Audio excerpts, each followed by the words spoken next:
Assalamualaikum warahmatullahi wabarakatuh. Terima kasih atas kesempatan yang telah diberikan kepada saya. Perkenalkan, nama saya Nur Aziza Kamal, NIM 2009095020200. Saya dari Fakultas Ekonomi, Program Studi Ekonomi Pembangunan, Universitas Negeri Makassar. Kali ini saya akan menjelaskan yaitu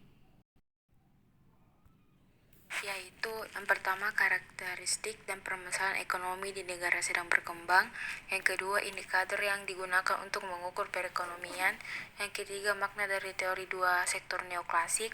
Yang keempat, perbedaan model pertumbuhan yang dikemukakan Harlow Marx dan Solzhenitsyn. Yang kelima, teori ekonomi yang populer berkembang di Indonesia. Yang keenam, perbedaan ekonomi pada tahun 1970-an dan 1980-an. Jadi yang pertama itu analisa ekonomi pembangunan, yakni permasalahan negara sedang berkembang. Uraikan karakteristik dan permasalahan apa saja yang menjadi permasalahan yang dihadapi negara berkembang. Karakteristiknya yaitu pertanian. Yang pertama, pertanian termasuk peternak dan perikan hanya untuk memenuhi kebutuhan sendiri dan keluarga.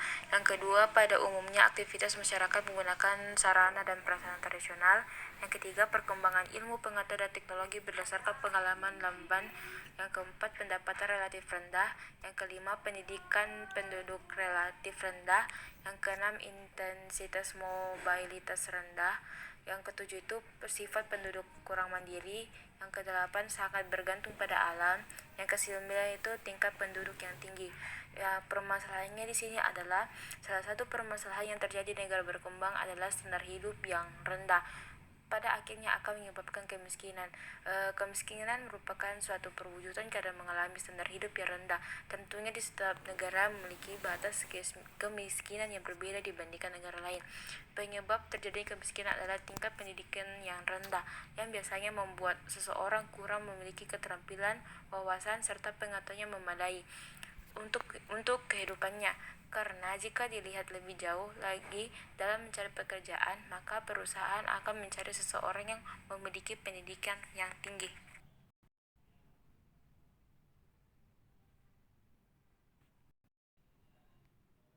Yang kedua, pertumbuhan dan pembangunan ekonomi dapat diukur melalui beberapa indikator. Jelaskan indikator apa yang dimaksud dari indikator tersebut, yang mana digunakan untuk mengelompokkan pertumbuhan ekonomi dan pembangunan ekonomi di Indonesia. Yang pertama itu indikatornya adalah pendapatan per kapita. Nah, pendapatan per kapita ini merupakan indikator yang terpenting dalam mengukur tingkat kesejahteraan rakyat di suatu negara. Karena suatu negara dikatakan makmur apabila rakyatnya memiliki pendapat kapital yang tinggi, dan begitu pula sebaliknya. Jika negara dikatakan kurang makmur, maka rakyatnya memiliki pendapatan per kapita yang rendah. Yang kedua adalah jumlah penduduk miskin. Nah, tingkat kesejahteraan rakyat di satu negara dapat dilihat dari angka kemiskinan.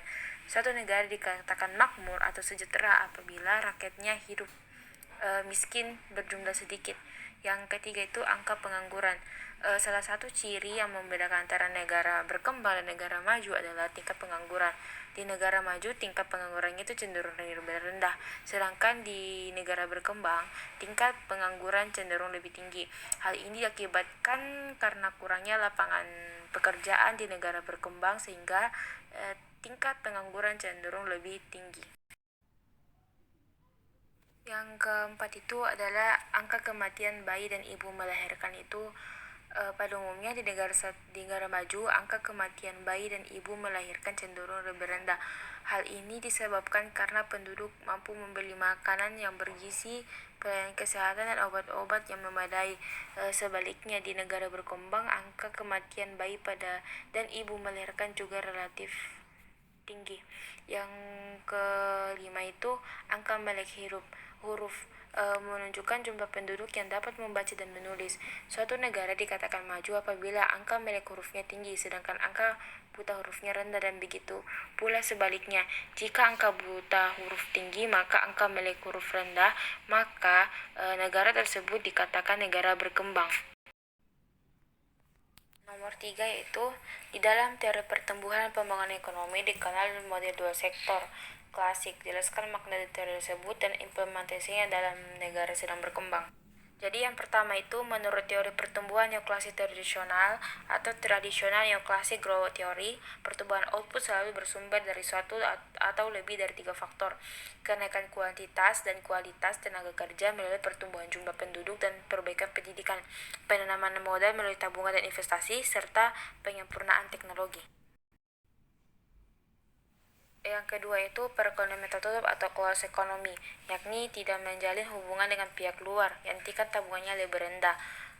Dalam jangka pendek pasti akan mengalami laju pertumbuhan yang lebih lambat apabila dibandingkan dengan perekonomian lainnya yang tidak yang memiliki tingkat tabungan lebih tinggi. Yang ketiga itu perekonomian terbuka atau open economic, yakni mengadakan hubungan perdagangan, investasi dan sebagainya dengan negara atau pihak-pihak luar. Pasti akan mengalami satu konvergensi peningkatan pendapatan per kapita, karena arus permodalan akan mengalir deras dari negara-negara kaya negara-negara miskin di mana rasio modal tenaga kerjanya masih rendah, sehingga pengembalian atas investasi return on investment lebih tinggi. Selanjutnya nomor 4 yaitu model to sektor model. Jelaskan perbedaan model pertumbuhan yang dikemukakan Hardomar dan Soloswan serta implikasi terhadap negara berkembang. Jadi Hardomar itu mengatakan bahwa perlunya pembentukan model investasi sebagai syarat untuk mencapai pertumbuhan ekonomi yang teguh atau steady growth. Bila pembentukan modelnya telah dilakukan, maka perekonomian akan sanggup memproduksi barang-barang dalam jumlah yang lebih besar. Ada beberapa asumsi yang digunakan Hardomar, yaitu yang pertama, perekonomian dalam jangka seluruh barang, modal, dan tenaga kerja telah seluruhnya digunakan atau full employment.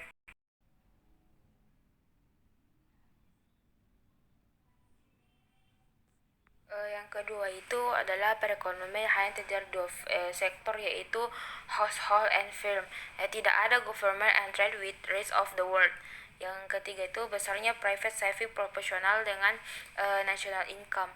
Yang keempat itu margin propensity to save MPS, capital output ratio, and incremental capital output ratio dianggap konstan atau tetap. Yang kedua itu pendapat Robert Soloswan. Menurut Soloswan, dalam jangka panjang tingkat tabungan dapat menentukan modal dalam proses produksi. Artinya, semakin tinggi tingkat tabungan, maka semakin tinggi pula modal dan output yang dihasilkan. Menurut Soloswan, antara akumulasi modal, pertumbuhan populasi penduduk, dan perkembangan teknologi serta pengaruh ketiganya terhadap tingkat produksi output. Model ini memberikan jawaban atas pertanyaan mengapa perekonomian satu negara bisa bertumbuh lebih cepat daripada pertumbuhan ekonomi di negara lain. Ada beberapa asumsi Soloswan, yaitu yang pertama akumulasi modal.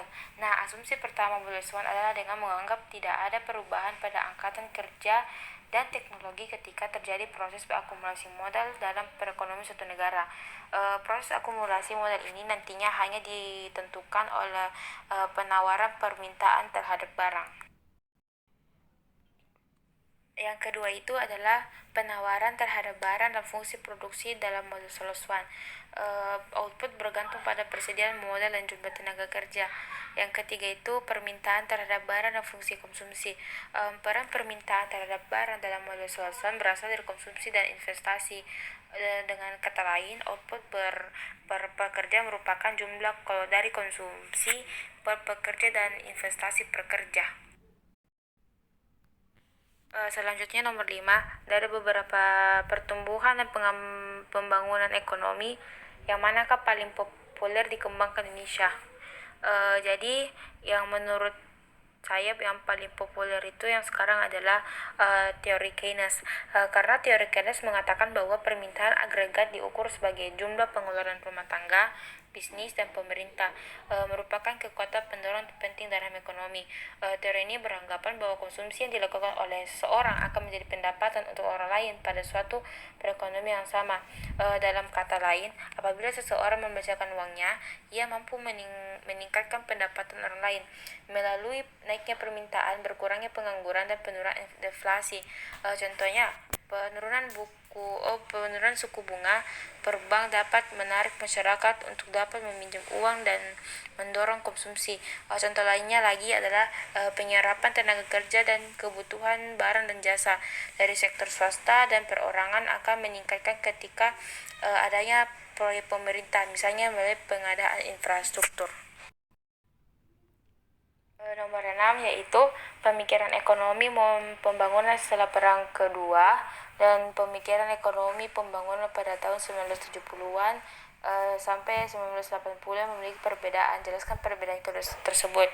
Kalau tahun 1970-an itu sistem ekonomi pemerintah Uni Soviet, yaitu di mana produksi dan distribusinya dilakukan dengan cara terpusat dan dikendalikan oleh pemerintah.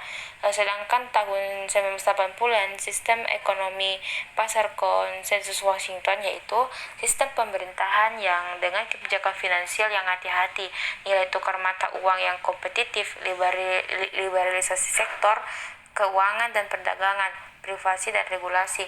Kebijakan tersebut mengajak pemerintah menahan diri untuk tidak ikut campur langsung dalam kegiatan ekonomi dan justru memfokuskan kebijakan moneter, menjamin hak kepemilikan dan menyiapkan infrastruktur. Itulah pemaparan hasil presentasi saya. Apabila ada salah kata, mohon dimaafkan. Sekian dan terima kasih. Wassalamualaikum warahmatullahi wabarakatuh.